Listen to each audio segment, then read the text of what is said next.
Alright, guys. What's poppin'? Welcome to another One Dream Fishing podcast. If y'all like these kinds of videos and you can't always sit down to watch them, go to Apple Podcasts. That's what it's called. Apple Podcasts. Go look at One Dream Fishing. You can listen in the truck while you're driving, in the boat, sitting around the house, At doing the nothing. gym. Oh, wait. They shut down all the gyms. They shut down the gyms. So, when you're working out in your garage.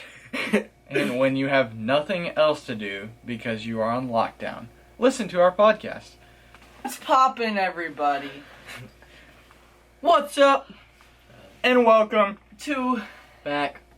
another what? So, ep A sode. of One Dream Fishing. fishing. If y'all are new to this channel, I'm Jacob. I'm Mark. And I'm Reese. And let's get started. This one is a little bit more Instructional. happy. Happy. Happy, that's the word I was looking for. Happy than the last one about coronavirus. This is about probably the best time of year. That would be springtime. And Yes. what these fish do during this time. They get dirty. And they And they get in do the the spawn. dirty. They do the dirty. So, we're going to be talking about the spawn, what we like to do, how we like to fish the spawn. And, Reese, you want to start us off as you have had some action with the spawn lately here. Yes, sir. So, I went out yesterday morning to a little sneak hole out by Mark in my house. Mark in my house. Mark in my house. Mark in my house. Our neck of the woods out there. Yes, sir. And- Bam East, Texas, boys. Shit. And so, our fish over there they doing the dirty, as we like to say. And they up on beds, and so I had a rough morning. I couldn't catch them up north, and I went down to the dam. And so that's a big thing this time of year is going from different ends of the lake, because typically the north end of a lake spawns quicker because it's a lot shallower. And so if you're not catching them on beds up north, make the run down to the dam, and you'll most likely find beds if you're there at the right time. And so that's what I did. Found beds, and the first little inlet I went into, I found old Mega. I thought she was 10 pounder. I was freaking out. I FaceTimed both Mark and Jacob, and I was shaking.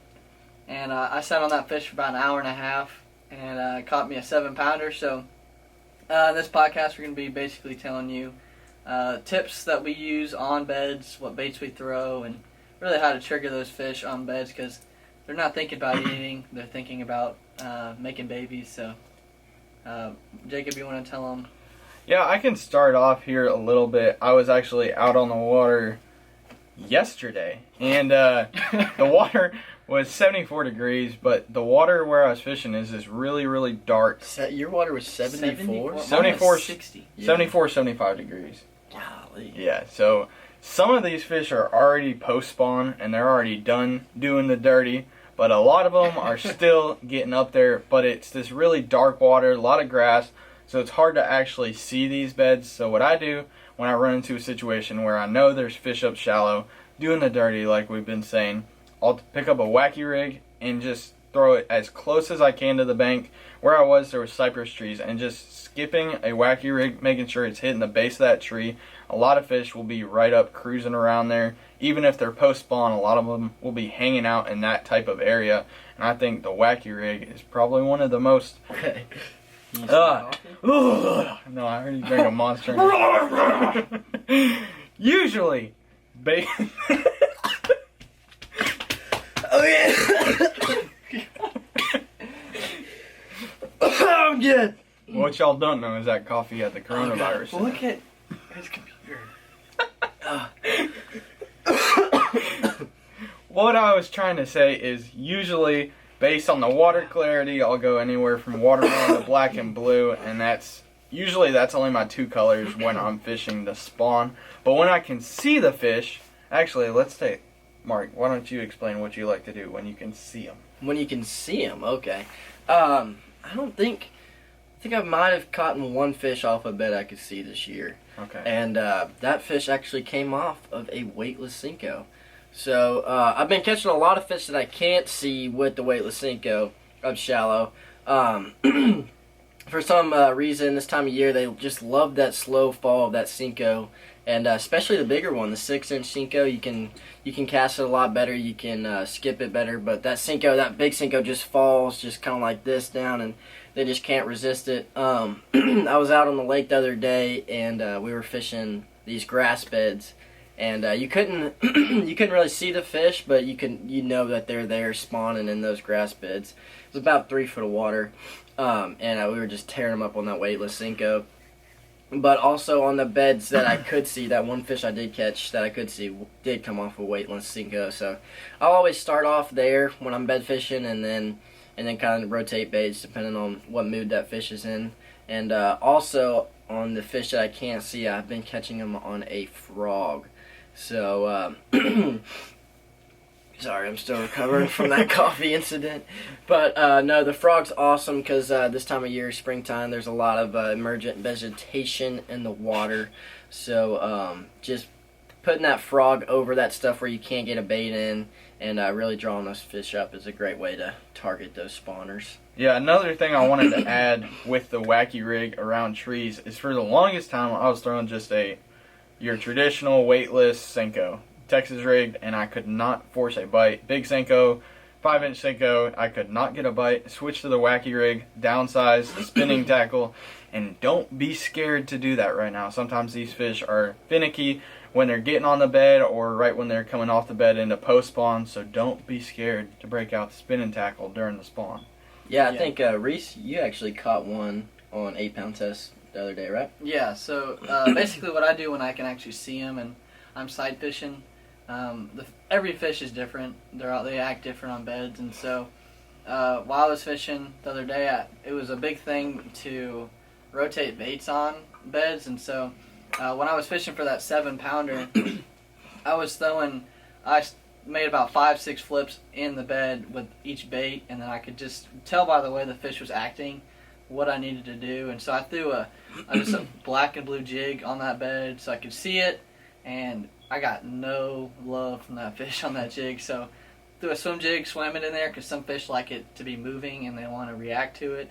Didn't even get a look. Then I put a lizard with a bead. I'm a big believer this time of year you add a bead and you don't peg your weight, and you hop whatever bait you're throwing, like a lizard this time of year. That clacker just, I don't know, something about it just annoys the fish, and so I made 2 flips in there with that lizard, and that thing just got locked on the bed, and I was like, okay, she gonna eat, and I sat there for another 5 minutes or so and caught her. So that was really a big thing for me this year at least, has been a Texas rig with a bead and a lizard, just flipping in little holes and grasses where I can see the little white spots and I know there's fish there, or there's been a bed, and so I just go through and flip and cover water, flipping those holes and until I actually see a fish, and then I'll work the bed with whatever bait I'm throwing at that time. So yeah, so one thing to take from that is like Reese said, all the fish are different. So if you spend more than 5 minutes with one bait, and they're not biting on a bed, just keep rotating baits until you find what they're gonna eat. So that's a huge part of this time of year, is rotating baits. Yeah, and another thing is what I noticed with a couple of fish that I was fishing for was they weren't triggered by just leaving the bait in the bed. I had to actually, one of them I had to make repeated flips in and out of that bed and actually hit it on the side of the head, which is kind of funny. You just have to annoy the crap out of them at some points, just to where they're so annoyed with that bait being there that they're just going to eat it out of instinct. So yeah, sometimes just leaving a bait in the bed isn't very aggravating to the fish. They're like, okay, this thing's just here, it's not doing anything. But if you actually hit it, she starts getting upset, and so she'll start eating. And so that's a big thing that I've been realizing lately, is you have to actually hit them. Yeah, and a big thing I think as well with hitting them is making noise, making something that's making them get pissed off. Essentially what you're doing is, if you're good at annoying people, that's what you're trying to do to these fish. So I'm great. A bead, anything, a clacker, anything like that's going to get that fish's attention. That's what you want to be really targeting and throwing on these beds, just to aggravate a fish as much as you possibly can. And then another thing with these spawning fish, and especially the ones you can see during tournament times, I think a lot of it is a mental game with yourself. Some of these fish, depending on where they are in the spawn, are just not playing gonna bite. Yeah. There is nothing you can do, and it's definitely a mental game on when it is too far gone. No matter how big the fish, you cannot spend your entire day.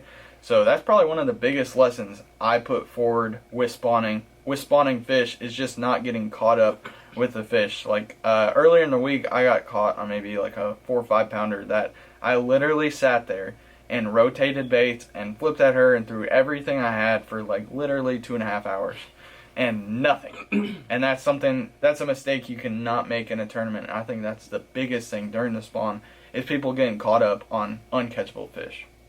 Yeah, it's all about time management this time of year, because you can see all these fish, and it's hard to tell which ones you want to catch, and so you just have to really fish for them, give them like 5 flips in there, and just see if they're locked on the bed.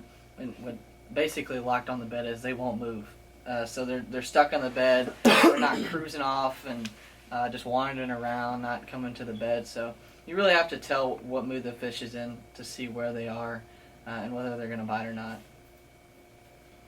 Yeah, so that's pretty much all our tips for bed fishing. It can be fun, it can be difficult, it can be very frustrating at the same time, but it is the best time to go fishing right now, in my opinion. And it also is one of the best times to catch your PB. If y'all been on Instagram or Facebook and y'all been seeing everybody's outside fishing right now and everybody's catching big fish. So if y'all want to go out and break y'all's PB, now is the time to do it. Yeah, if y'all catch any big fish, drop the pictures in the comments. We'd love to see how y'all are doing with the coronavirus and making sure you are fishing through it. All right, go check it out. Thanks for watching, guys. I know, but it looks good. I'm so putting that in there. Alright, keep going. All right, guys. Thanks for tuning in to another podcast. If you like this kind of content, we make these on Apple Podcasts to where you can listen to them anywhere else other than on YouTube. So you can listen to them in the car, the truck, 18-wheeler. on the boat, on the 4-wheeler, wherever you find yourselves in the coronavirus, we will be in your ears talking about fishing. Thanks for watching. God bless. And we'll see you on the next